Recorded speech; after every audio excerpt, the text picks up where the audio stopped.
Hello and welcome to Great Gatsby Chapter 3. Away we go.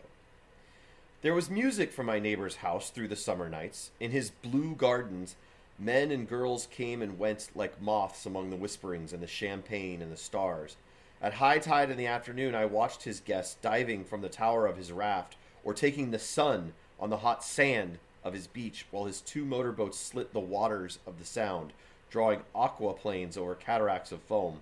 On weekends, his Rolls Royce became an omnibus, bearing parties to and from the city between 9 in the morning and long past midnight, while his station wagon scampered like a brisk yellow bug to meet all trains. And on Mondays, 8 servants, including an extra gardener, toiled all day with mops and scrubbing brushes and hammers and garden shears, repairing the ravages of the night before. So stop and answer number 1. I tried to highlight with my speech there the colors. Every Friday, 5 crates of oranges and lemons arrive from a fruiterer in New York. Every Monday, these same oranges and lemons left his back door in a pyramid of pulpless halves. There was a machine in the kitchen which could extract the juice of 200 oranges in half an hour if a little button was pressed 200 times by a butler's thumb.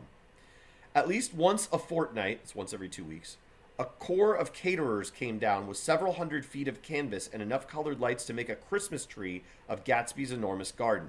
On buffet tables, garnished with glistening hors d'oeuvres, spiced baked hams crowded against salads of harlequin designs and pastry pigs and turkeys bewitched to a dark gold.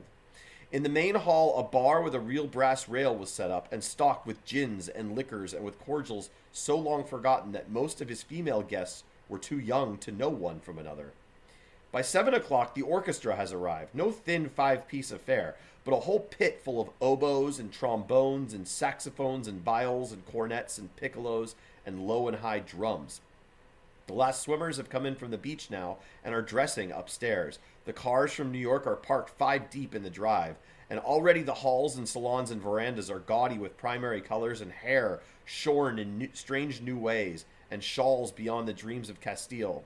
The bar is in full swing and floating rounds of cocktails permeate the garden outside until the air is alive with chatter and laughter and casual innuendo and introductions forgotten on the spot and enthusiastic meetings between women who never knew each other's names. The lights grow brighter as the earth lurches away from the sun, and now the orchestra is playing yellow cocktail music and the opera of voices pitches a key higher. Laughter is easier minute by minute, spilled with prodigality, tipped out at a cheerful word. The groups change more swiftly, swell with new arrivals, dissolve and form in the same breath. Already there are wanderers, confident girls who weave here and there among the stouter and more stable, become for a sharp, joyous moment the center of a group, and then excited with triumph, glide on through a sea change of faces and voices and color under the constantly changing light. Suddenly, one of these gypsies in trembling opal seizes a cocktail out of the air, dumps it down for courage, and moving her hands like a frisco, dances out alone on the canvas platform. A momentary hush. The orchestra leader varies his rhythm obligingly for her, and there is a burst of chatter as the erroneous news, means this is not true, goes around that she is Gilda Gray's understudy from the Follies. The party has begun. I believe that on that first night I went to Gatsby's house, I was one of the few guests who had actually been invited. People were not invited. They went there. They got into automobiles which bore them out to Long Island, and somehow they ended up at Gatsby's door. Once there, they were introduced by somebody who knew Gatsby, and after that, they conducted themselves according to the rules of behavior associated with amusement parks. Sometimes they came and went without having met Gatsby at all, came for the party with a simplicity of heart that was its own ticket of admission. So in there it was number 2 about how the guests conduct themselves.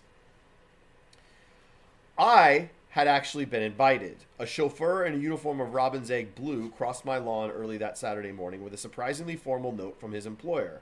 The honor would be entirely Gatsby's, it said, if I would attend his little party that night. He had seen me several times and had intended to call on me long before, but a peculiar combination of circumstances had prevented it. Signed, J. Gatsby, in a majestic hand. So there's number 3, about how Nick is different than the rest of the guests of the party.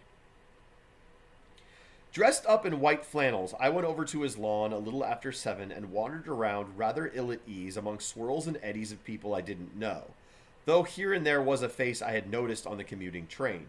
I was immediately struck by the number of young Englishmen dotted about, all well-dressed, all looking a little hungry and talking in low, earnest voices to solid and prosperous Americans. I was sure that they were all selling something, bonds or insurance or automobiles. They were at least agonizingly aware of the easy money in the vicinity and convinced it was theirs for a few words in the right key.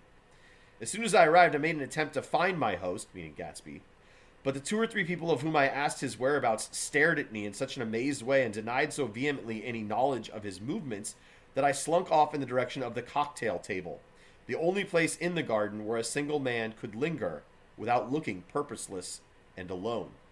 I was on my way to getting roaring drunk from sheer embarrassment when Jordan Baker came out of the house and stood at the head of the marble steps, leaning a little backward and looking with contemptuous interest down into the garden. Welcome or not, I found it necessary to attach myself to someone before I should begin to address cordial remarks to passers-by. "Hello!" I roared, advancing toward her. My voice seemed unnaturally loud across the garden. "I thought you might be here," she responded absently as I came up. "I remembered you lived next door to..." She held my hand impersonally as a promise that she'd take care of me in a minute, and gave ear to 2 girls in twin yellow dresses who stopped at the foot of the steps. "Hello!" they cried together. "Sorry you didn't win." That was for the golf tournament. She had lost in the finals the week before. "You don't know who we are," said one of the girls in yellow, "but we met you here about a month ago." "You've dyed your hair since then," remarked Jordan, and I started, but the girls had moved casually on, and her remark was addressed to the premature moon, produced like the supper, no doubt, out of a caterer's basket. With Jordan's slender golden arm resting in mine, we descended the steps and sauntered about the garden. A tray of cocktails floated at us through the twilight, and we sat down at a table with the 2 girls in yellow and 3 men, each one introduced to us as Mr. Mumble, so they didn't really say their names very clearly. "Do you come to these parties often?" inquired Jordan of the girl beside her. "The last one was the one I met you at," answered the girl in an alert, confident voice. She turned to her companion. "Wasn't it for you too, Lucille?" It was for Lucille, too. "I like to come," Lucille said. "I never care what I do, just so long as I have a good time. When I was here last, I tore my gown on a chair, and he asked me my name and address. Inside of a week, I got a package from Croyer's with a new evening gown in it." "Did you keep it?" asked Jordan. "Sure I did. I was going to wear it tonight, but it was too big in the bust and had to be altered. It was gas blue with lavender beads. $265. "Something funny about a fellow that'd do a thing like that," said the other girl eagerly. "He doesn't want any trouble with anybody." So there is the answer to number 4 about what happened to Lucille the last time she was here and what it says about Gatsby that he bought this $265 dress. So he doesn't want any trouble with anybody. "Who doesn't?" I inquired. "Gatsby. Somebody told me..." The 2 girls and Jordan leaned together confidentially. "Somebody told me they thought he killed a man once." A thrill passed over all of us. The 3 Mr. Mumbles bent forward and listened eagerly. "Oh, I don't think it's so much that," argued Lucille skeptically. "It's more that he was a German spy during the war." One of the men nodded in confirmation. So there are, number 5, 2 of the rumors about Gatsby. So stop and write that in. "I heard that from a man who knew all about him. Grew up with him in Germany," he assured us positively. "Oh, no," said the first girl. "It couldn't be that because he was in the American army during the war." As our credulity, as our belief, switched back to her, she leaned forward with enthusiasm. "You look at him sometime when he thinks nobody's looking at him. I'll bet he killed a man." She narrowed her eyes and shivered. Lucille shivered. We all turned and looked around for Gatsby. It was testimony to the romantic speculation he inspired that there were whispers about him from those who had found little that it was necessary to whisper about in this world. The first supper, there would be another one after midnight, was now being served, and Jordan invited me to join her own party, who were spread around a table on the other side of the garden. There were 3 married couples and Jordan's escort, a persistent undergraduate given to violent innuendo, and obviously under the impression that sooner or later Jordan was going to yield him up her person to a greater or lesser degree. So Jordan's there with a date who's like a college kid, and he's very aggressive and seems to think he's going to get some from Jordan later that night. Instead of rambling, this party, Jordan's people, had preserved a dignified homogeneity and assumed to itself the function of representing the staid nobility of the countryside, East Egg condescending to West Egg and carefully on guard against its spectroscopic gaiety. So there's your answer to number 6. Stop right in. Number 6. "Let's get out," whispered Jordan after a somehow wasteful and inappropriate half hour. "This is much too polite for me." We got up and she explained that we were going to find the host. I had never met him, she said, and it was making me uneasy. The undergraduate nodded in a cynical, melancholy way. The bar where we glanced first was crowded, but Gatsby was not there. She couldn't find him from the top of the steps, and he wasn't on the veranda. On a chance, we tried an important-looking door and walked into a high Gothic library, paneled with carved English oak and probably transported complete from some ruin overseas. A stout, middle-aged man with enormous owl-eyed spectacles was sitting somewhat drunk on the edge of a great table, staring with unsteady concentration at the shelves of books. As we entered, he wheeled excitedly around and examined Jordan from head to foot. "What do you think?" he demanded impetuously. "About what?" He waved his hand toward the bookshelves. "About that. As a matter of fact, you needn't bother to ascertain. I ascertained. They're real." "The books?" He nodded. "Absolutely real. Have pages and everything. I thought they'd be nice durable cardboard. Matter of fact, they're absolutely real. Pages and... Here, let me show you." Taking our skepticism for granted, he rushed to the bookcases and returned with volume 1 of the Stoddard Lectures. "See?" he cried triumphantly. "It's a bona fide piece of printed matter. It fooled me. This fellow's a regular Belasco." That's a famous magician. "It's a triumph. What thoroughness. What realism. Knew when to stop, too. Didn't cut the pages. But what do you want? What do you expect?" He snatched the book from me and replaced it hastily on its shelf, muttering that if one brick was removed, the whole library was liable to collapse. "Who brought you?" he demanded. "Or did you just come?" "I was brought. Most people were brought." Jordan looked at him alertly, cheerfully, without answering. "I was brought by a woman named Roosevelt," he continued. "Mrs. Claude Roosevelt. Do you know her? I met her somewhere last night. I've been drunk for about a week now, and I thought it might sober me up to sit in a library." "Has it?" "A little bit, I think. I can't tell yet. I've only been here an hour. Did I tell you about the books? They're real. They're..." "You told us." We shook hands with him gravely and went back outdoors. And that is number 7, the conversation between Jordan and Owl Eyes. Really, Nick doesn't say anything, so what's the conversation? There was dancing now on the canvas in the garden, old men pushing young girls backward in eternal graceless circles, superior couples holding each other tortuously, fashionably, and keeping in the corners, and a great number of single girls dancing individualistically or relieving the orchestra for a moment of the burden of the banjo or the traps. Traps are drums. By midnight, the hilarity had increased. A celebrated tenor had sung in Italian, and a notorious contralto had sung in jazz, and between the numbers, people were doing stunts all over the garden, while happy, vacuous bursts of laughter rose toward the summer skies. People are lit and turning up right now. A pair of stage twins, who turned out to be the girls in yellow, did a baby act in costume, and champagne was served in glasses bigger than finger bowls. The moon had risen higher, and floating in the sound was a triangle of silver scales, trembling a little to the stiff, tinny drip of the banjos on the lawn. I was still with Jordan Baker.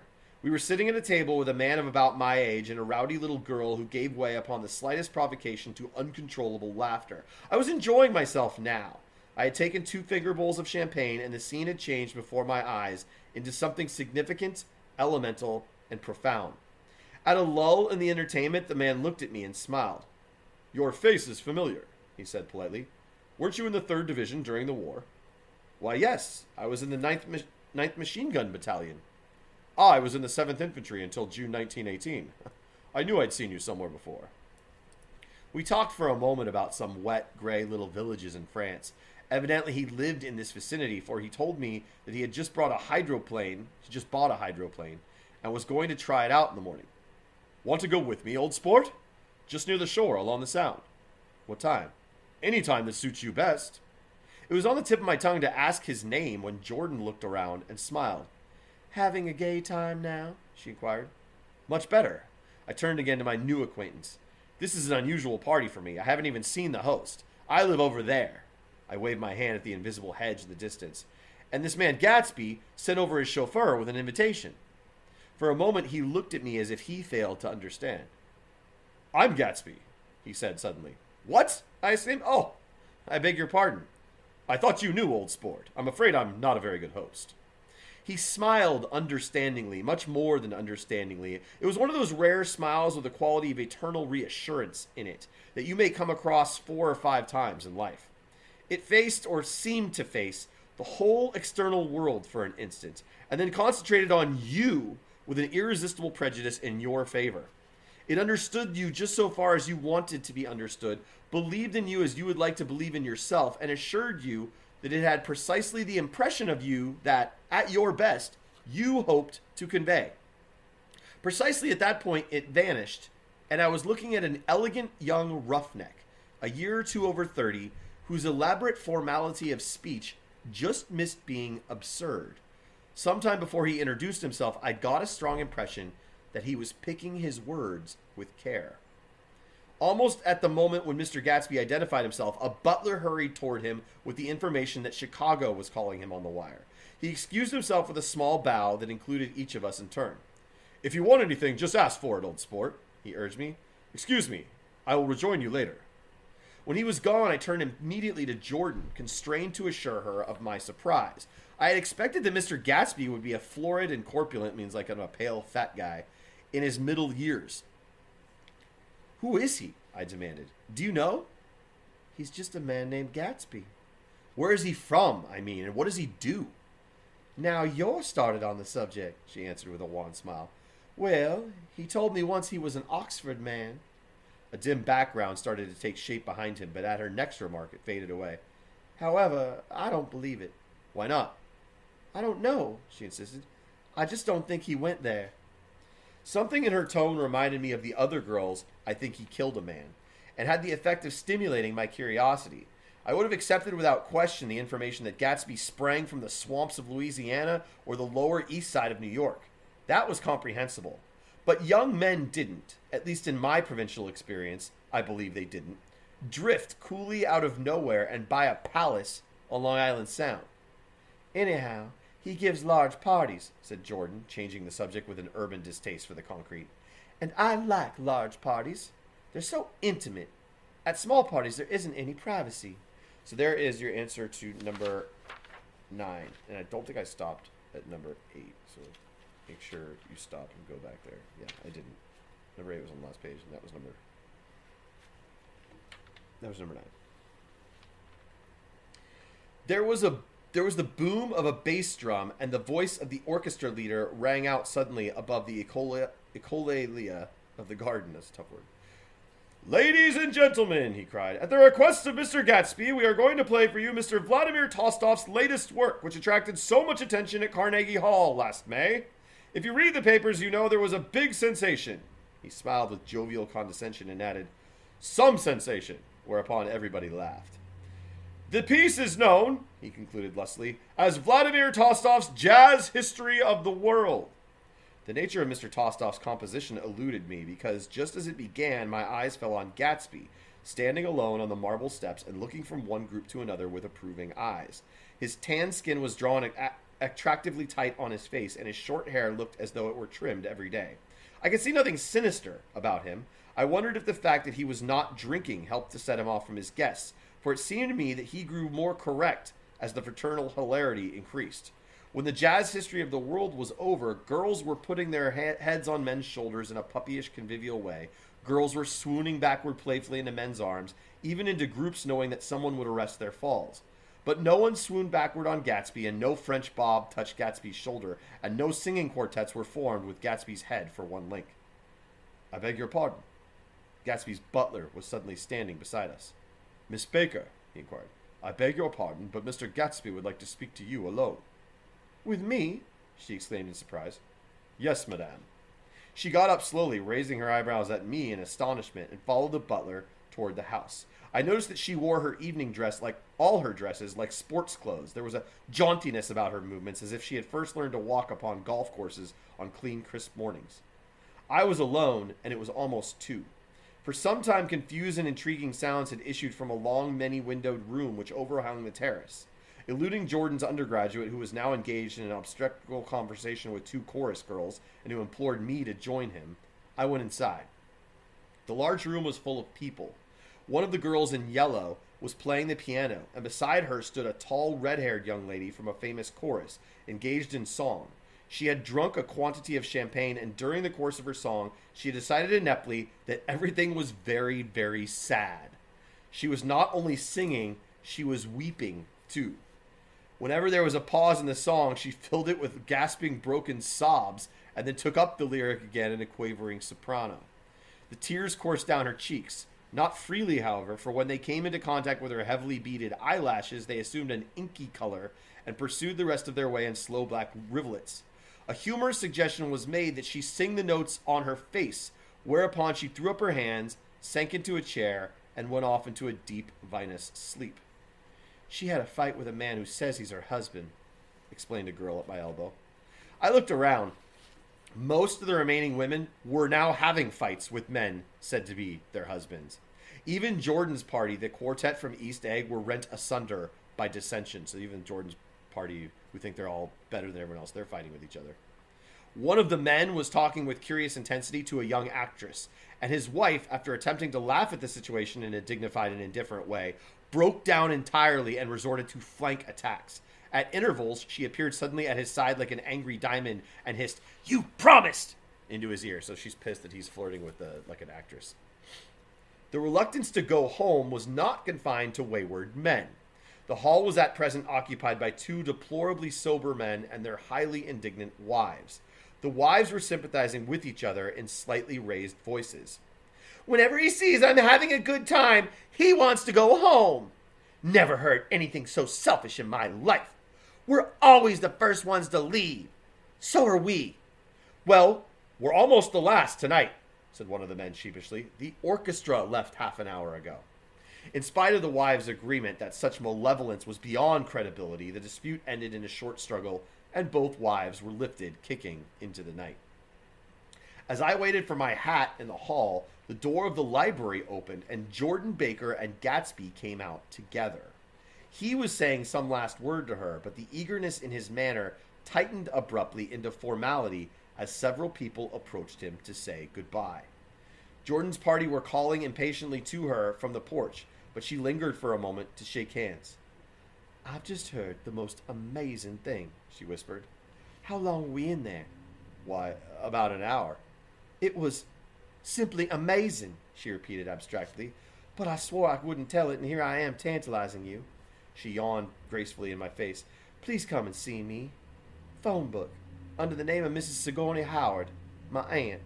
She was hurrying off as she talked. Her brown hand waved a jaunty salute as she melted into her party at the door. So I don't have a question about this, but it's important to note that Gatsby took Jordan in for about an hour, and they talked about something. And Jordan's sworn to secrecy, but she says it's amazing what she heard. So keep that in mind. Rather ashamed that on my first appearance I had stayed so late, I joined the last of Gatsby's guests who were clustered around him. I wanted to explain that I'd hunted for him early in the evening and to apologize for not having known him in the garden. "Don't mention it," he enjoined me eagerly.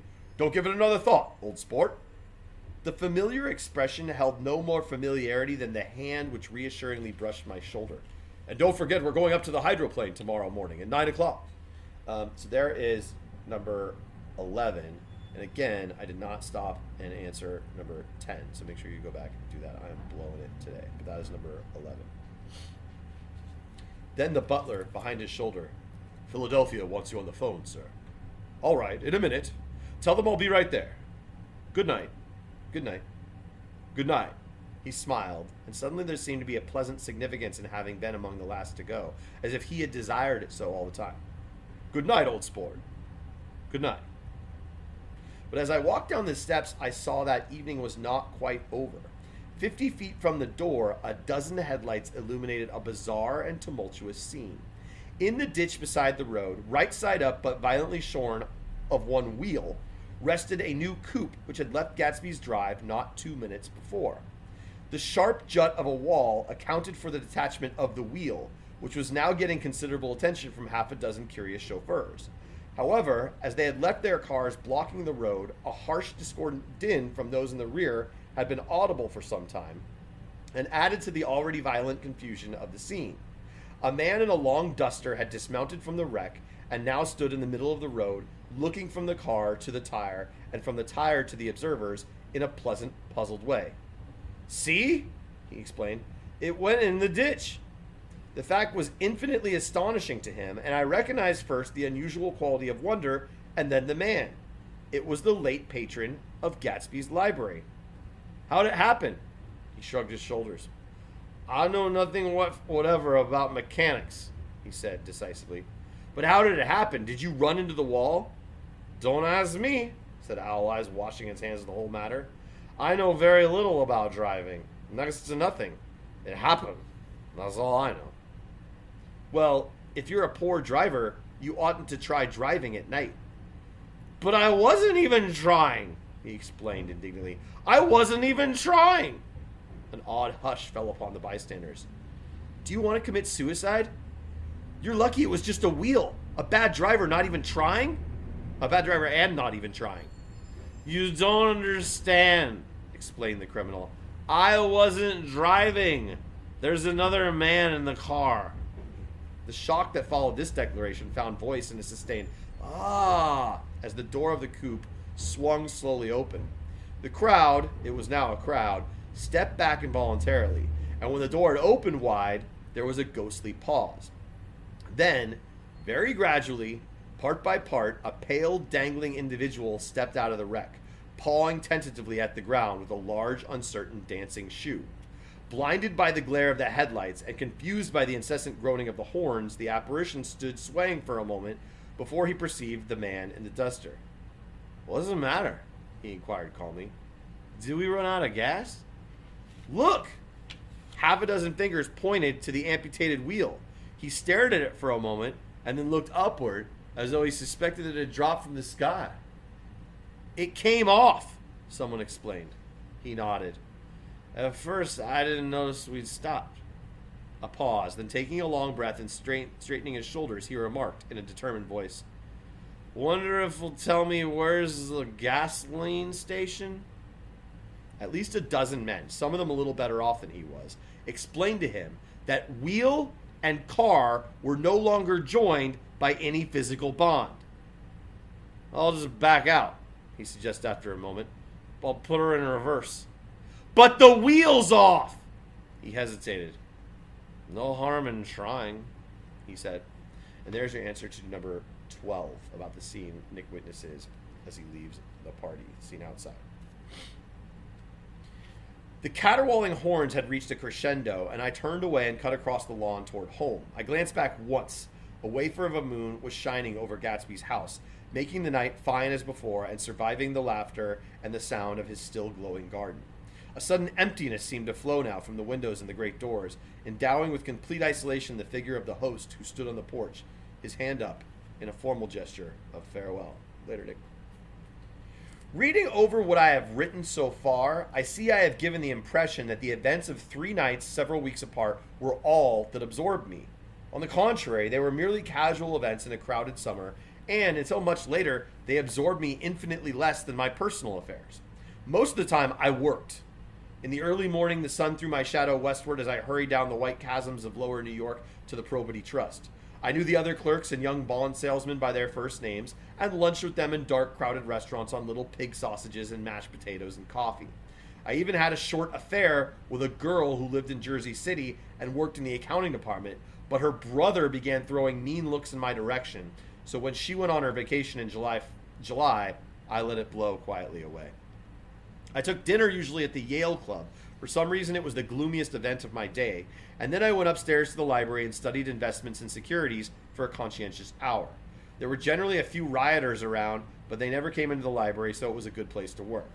After that, if the night was mellow, I strolled down Madison Avenue past the old Murray Hill Hotel and over 33rd Street to the Pennsylvania station. So there's number 13 about what Nick is doing. He says, "I don't want you to get the idea that my life is all partying and stuff. A lot of it was just normal, everyday stuff. This is not as interesting, so that's why I'm glossing over it." I began to like New York. The racy, adventurous feel of it at night and the satisfaction that the constant flicker of men and women and machines gives to the restless eye. I like to walk up Fifth Avenue and pick out romantic women from the crowd and imagine that in a few minutes I was going to enter into their lives and no one would ever know or disapprove. Sometimes in my mind, I follow them to their apartments on the corners of hidden streets and they turned and smiled back at me before they faded through a door into warm darkness. At the enchanted metropolitan twilight, I felt a haunting loneliness sometimes and felt it in others. Poor young clerks who loitered in front of windows waiting until it was time for a solitary restaurant dinner. Young clerks in the dusk, wasting the most poignant moments of night and life. Again at 8 o'clock, when the dark lanes of the 40s were 5 deep and with throbbing taxicabs bound for the theater district, I felt a sinking in my heart. Forms leaned together in the taxis as they waited, and voices sang, and there was a laughter from unheard jokes, and lighted cigarettes outlined unintelligible gestures inside. Imagining that I, too, was hurrying toward gaiety and sharing their intimate excitement, I wish them well. So he's a little lonely. He sees all these people going out and having fun. He's kind of like, kind of sucks that I'm not going out with someone else and having fun. For a while, I lost sight of Jordan Baker, and then in midsummer, I found her again. At first, I was flattered to go places with her because she was a golf champion, and everyone knew her name. Then it was something more. I wasn't actually in love, but I felt a sort of tender curiosity. The bored, haughty face that she turned to the world concealed something. Most affectations conceal something eventually, even though they don't in the beginning. And one day I found what it was. When we were on a house party together up in Warwick, she left a borrowed car out in the rain with its top down, and then she lied about it. And suddenly I remembered the story about her that eluded me that night at Daisy's. At her first big golf tournament, there was a row that nearly reached the newspapers. A suggestion that she had moved her ball from a bad lie in the semifinal round. The thing approached the proportions of a scandal, then died away.